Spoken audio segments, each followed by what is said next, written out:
Welcome to another video from Dr. Lock. Okay, I have finally decided on one and found one. This is the new Dr. Lock van. As you can see here, it is the new model one. I think it's a 2020 model. And this is not brand spankers new, but it has that new car smell. It's got 65,000 on the clock. Let's go through and have a look. So as you can see, everything is brand new.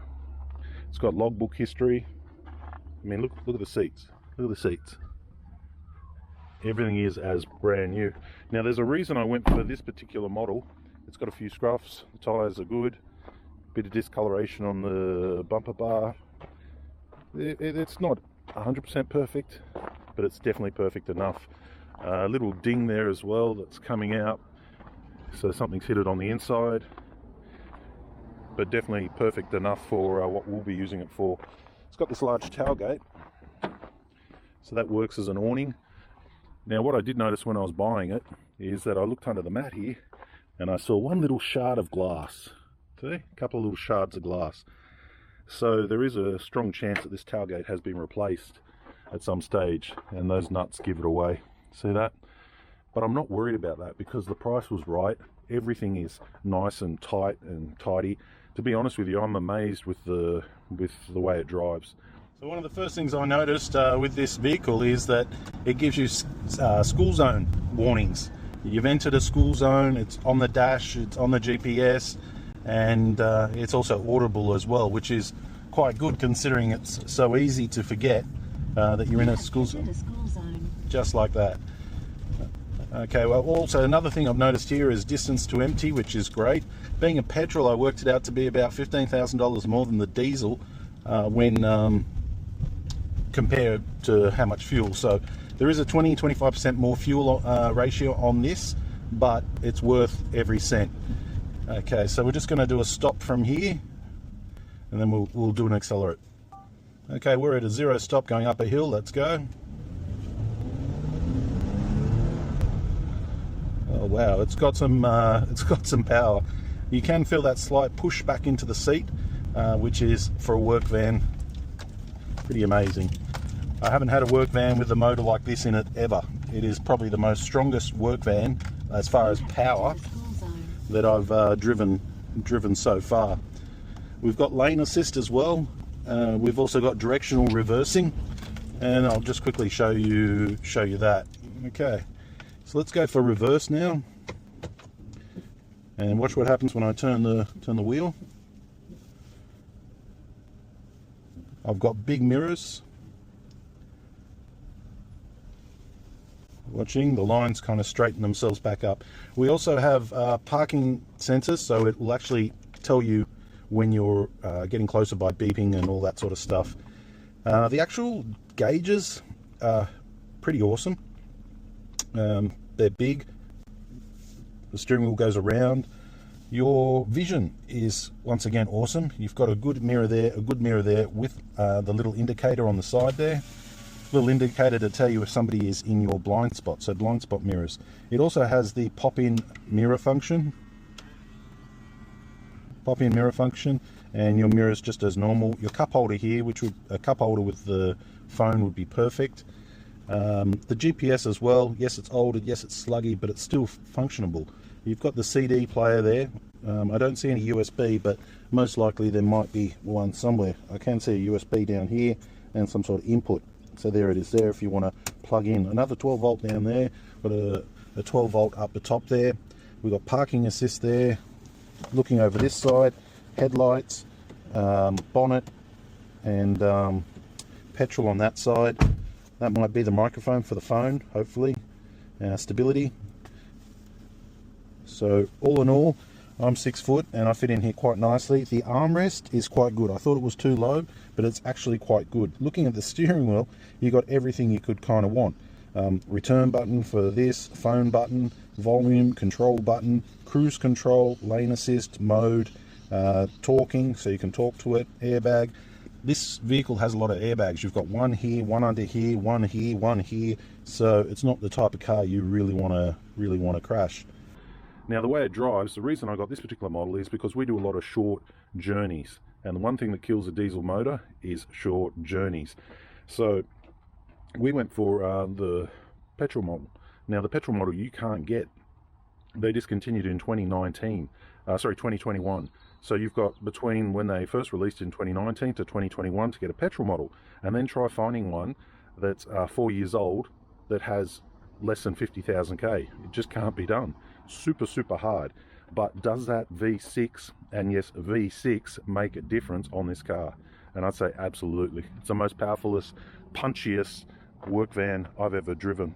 It has a few little marks, and we'll definitely be giving it a little ding there. I did notice another little ding up here as well, and we'll be giving it more dings. I don't like the side glass. I'm going to see if I can change that out. If not, we'll just have to work with it like everybody else has. It's got a long way to go.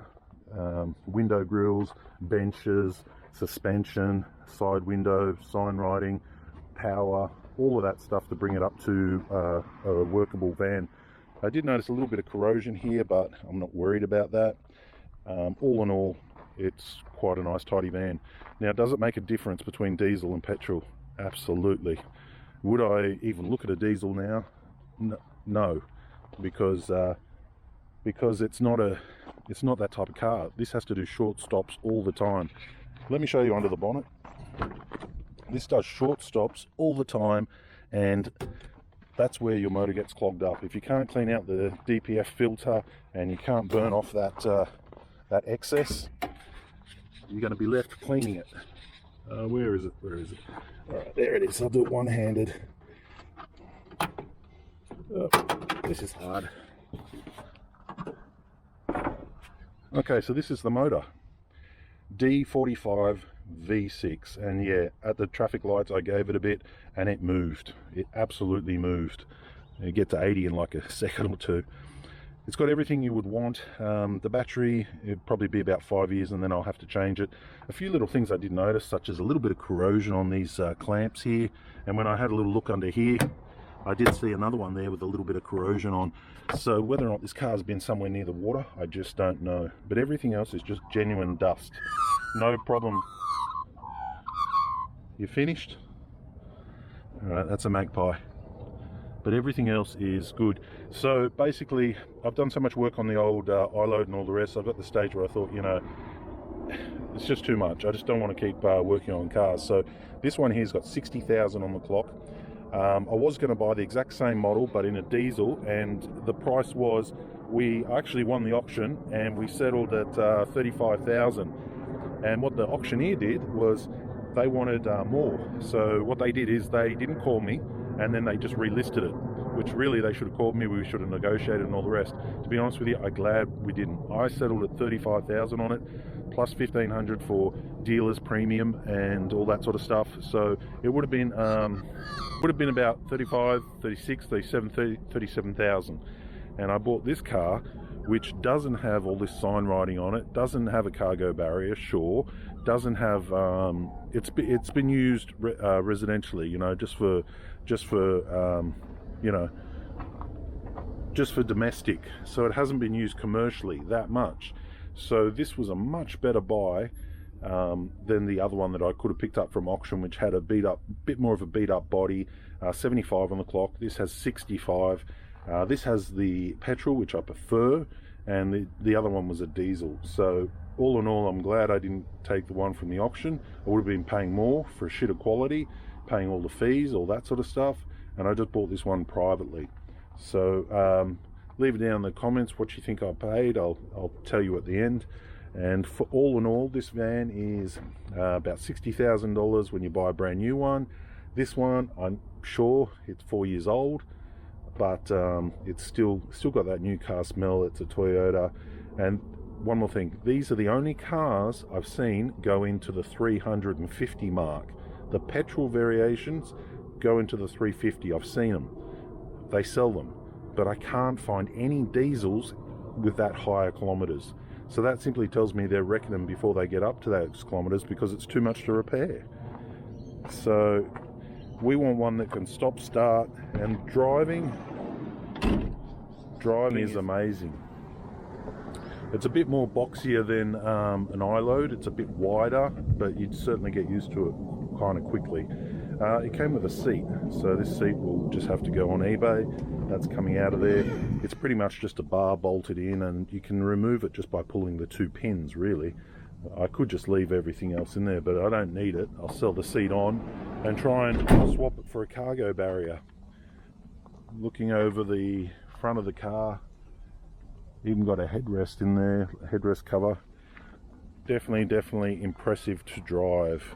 I'll take you on a little drive and show you a few things with it. It is a little bit wider, but you know, that motor's a good Toyota motor. And I tell you what, it actually revs up to about 5,000. You put your foot down, it will move. And yeah, V6 in a work van and Toyota. Very impressive.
Okay, so just looking at the audio now, let's put on some audio.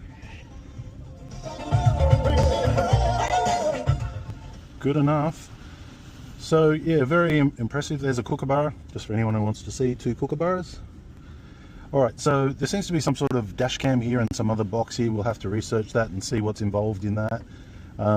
Very smooth drive, very nice. Power steering, brakes are touchy and plenty of everything. All in all, you know, a real pleasure to drive, to be honest with you. When I'm looking at it now, you're looking at my point of view, so my blind spot there. The car is a little bit wider. You know, the mirrors are big. This is low cut, so vision is just really good in this car. I got the rear view mirror, but of course with all the shelving and stuff in there, it won't be as good. The armrest I'm happy with. The driving seat is actually, I was looking at changing it, but I'm feeling this seat and it feels quite comfortable. The only thing you're missing is an armrest. A lot of them don't have it. If you're doing short trips, it's really not necessary. You do have the left side armrest here, which is fine. And right now we're driving with no weight in the car. So when we go over bumps and things, you're not hearing any clinks and clunks. We're driving with no weight in the car, so it will actually make the rear end sit down and feel a little less bumpy when there's weight in the car. You can put up to a ton in the back of this, and that should be enough for our locksmithing purposes. But the amount of punch this motor has is just fantastic, absolutely fantastic. So by not having a diesel, it's not going to be as clattery. It's not going to clog up with the EGR returning used gas into the back of the vehicle, back into the motor. So EGR is taking exhaust gas and putting it back in through the inlet, which creates a build-up, a carbon build-up, which is basically just, you know, toxic for your motor. But they have to keep the motors going all good. So by removing that and just having a petrol, you don't have that. So I think petrol definitely is the way to go for our fleet, because you get to do shorter trips without needing to burn off your DPF.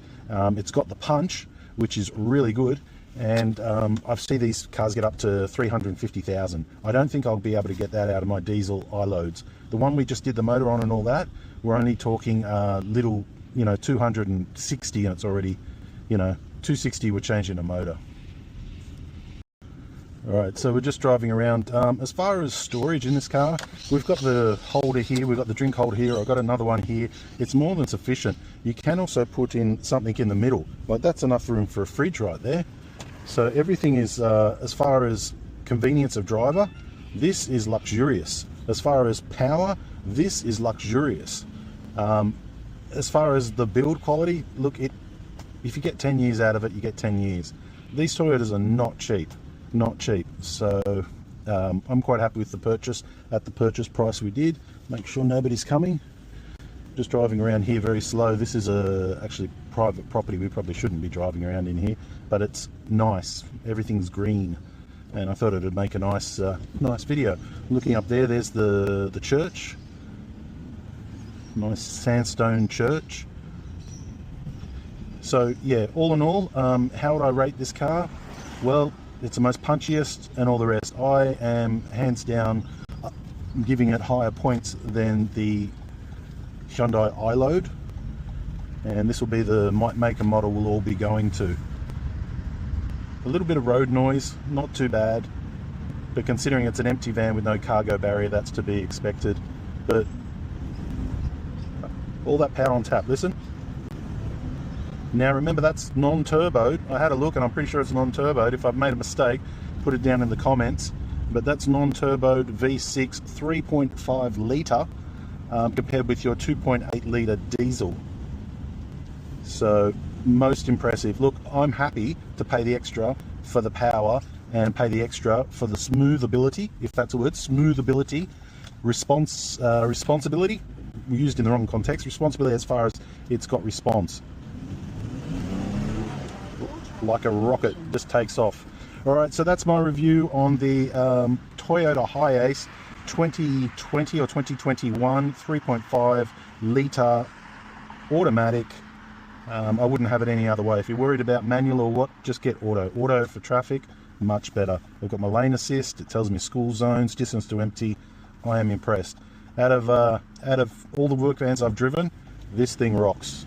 Let's give it a little bit down here. Oh, that's fabulous to drive. Thanks for watching.